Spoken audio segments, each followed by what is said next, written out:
All right, Lauren's right there. She's about to come in, so whenever you're ready.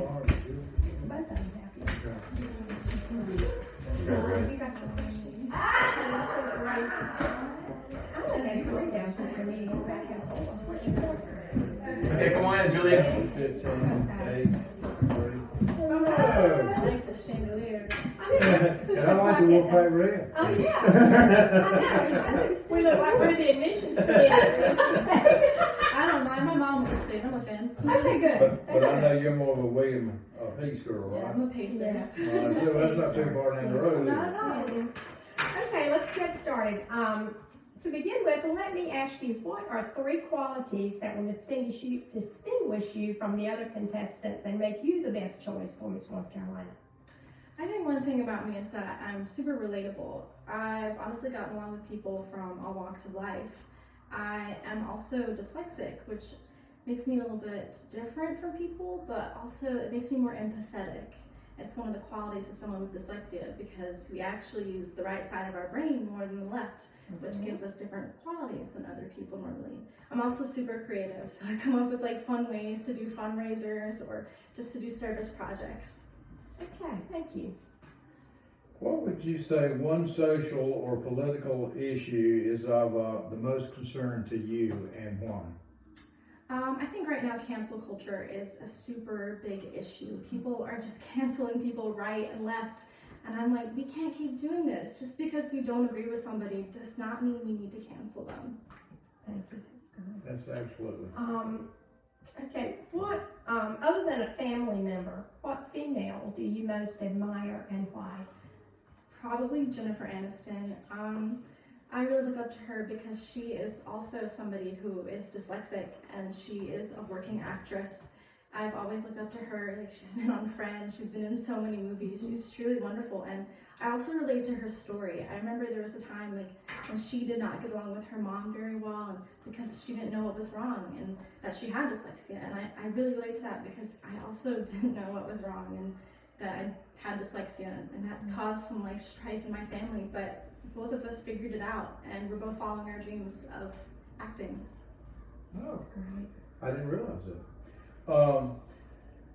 I'm really big on current events. So could you tell me where the college baseball World Series is being played right now, and can you name a couple of teams? You know, I'm not really big on sports ball. I am a theater person, but Durham Bulls, that's all I got. Sorry.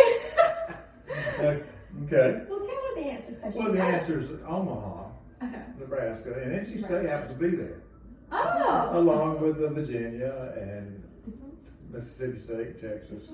And when we That's finish exciting. the interview, you have to get Lori to show you her suitcase she has packed to go because they're going tomorrow morning. Well, Everything in there is red. That's Yeah, exciting. that is funny. You mentioned Jennifer Aniston. Are there other celebrities or public figures with dyslexia whose names maybe you could use to support your message about dyslexia? Yeah, of course. I think one of the most important things is that we've actually had past presidents who've had dyslexia. JFK, George Washington was said to have dyslexia, and also both Bush presidents had dyslexia as well. I had no idea. I've learned so much by reading your paperwork about this. Okay, let me ask you this sort of off the wall thing.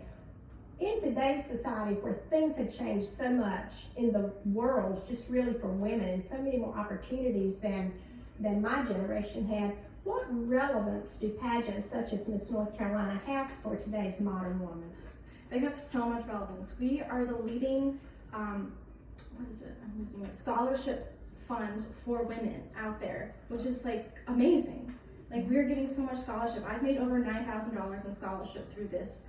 But not only that, pageants give me so much more. They literally made me love myself again. There was a time when, like I said, I didn't know I had dyslexia and I was struggling in school, and people told me that I was lazy and that I was dumb, and I started to believe it myself. Because when people tell you that all the time, you're gonna believe it. But, you know, I started competing. My mom suggested, hey, Julia, maybe compete in a pageant. Your sister is competing, maybe you should try. So I started competing in the teen pageant, and I grew. I became more confident, and I continued to compete until now. And I love pageants, and I'm competing, and I'm gaining scholarship and I'm gaining so many skills that I can use in the future. So these pageants are so relevant. Thank you. Would you say your experience with dyslexia has created more obstacles or more opportunities for you? Honestly, I'd say it's pretty even. I'd like to think that it's given me a lot of opportunities, and it has, like using the right side of my brain, making me more creative, making me empathetic and understanding of other people, but it's also made me really struggle in school and realize that I have to work twice as hard as other people when I have to read or do any schoolworks. But I haven't given up and I'm very resilient. Do you have difficulty with dyslexia with math, or is it just reading?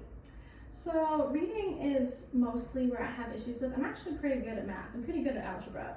So dysgraphia is the one that is more with numbers and getting Okay. mixed up. So they're a little different, but yeah, I actually like math. Okay. Oh. See, I'm learning so much from you. But, This is but tell me how in the world did you ever learn to read when you read everything backwards? What do you have to do to overcome that? So the best way to explain it is that dyslexia isn't really reading things backwards. I just kind of wanted you to like understand that like that's kind of what it feels like. We have to like take a second to realize what it says. It's more like a jumble. It's like building like, you know, little blocks of letters on them. It's like those are all rearranging and like they're messing up the words. So it just takes me a little bit longer to process the reading and understand it. Oh, okay.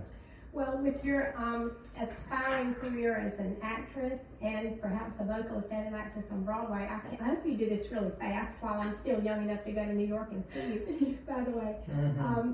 Do you see your dyslexia as an asset or a hindrance to that?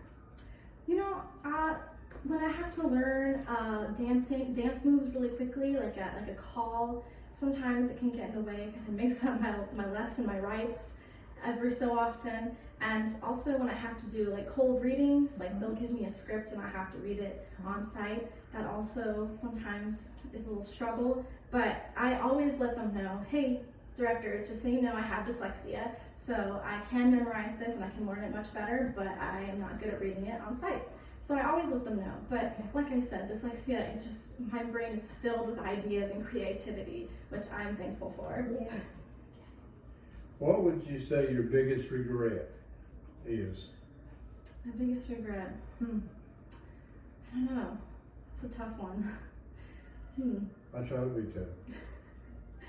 I don't know. There's not many things I regret. Like, I feel like I've lived my life with the plan A's that I live by. So I try not to regret any decisions I've made or anything I've ever done. Like, I'm proud of myself and where I am now, and I wouldn't be the same person without the mistakes I made in the past.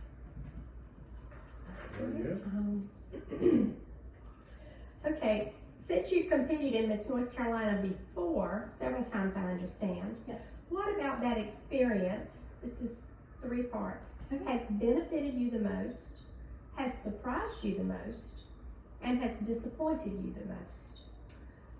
I think what I benefit from the most is honestly all of this on stage and as well as interviews and just preparing for the interviews I could possibly have in the future or the times that I'm going to be on stage in the future. It's really preparing me for what I want to do, which is being on stage all the time. I think one thing that I was surprised about is that all the friends I made, I mean, we're going here to win. We all want the same job. So I never thought that I would really be able to connect with these girls as much as I did, and I'm really thankful for that. And I think I was disappointed because they got rid of swimsuit. Because I only got to compete in swimsuit one time, and I really enjoyed it because it's kind of like a little sassy moment to like be somebody else on stage and be like, "Ooh, look at me! I look good, right?" You know? Yeah, and you worked real hard for that body too. That's true. Okay. Would you say you are more of a leader or a follower? So my sister would probably say that I'm more of a follower because I followed after her my whole life. I mean, she's my big sister. I love her. But I think now I'm more of a leader. I've started to like come out of my shell and start to do my own things and be a new person. And I literally have gained so much confidence just being Miss Zebulon and being able to create events and start things and start movements. So I'm thankful that I'm now a leader. That's wonderful. Okay, Julia, you have 30 seconds remaining. All right. This year has been unlike any other, and well, I'm unlike any other. I've accomplished so much this year, despite there being a global pandemic, as well as being someone living with dyslexia. I'm ready. I'm ready for this job. I'm prepared to drive across our state and make a difference not only in the lives of people with dyslexia, but also for the great citizens of our state. I'm ready to be Miss North Carolina, and I'm asking you to trust me with this job. Thank you. Thank you. All right, great job. Wonderful, great Yeah, job. like You still can had sit about down 4 if seconds you left, like. so you finished that nice and quick. Really good. Really, Yeah, really good. fantastic job.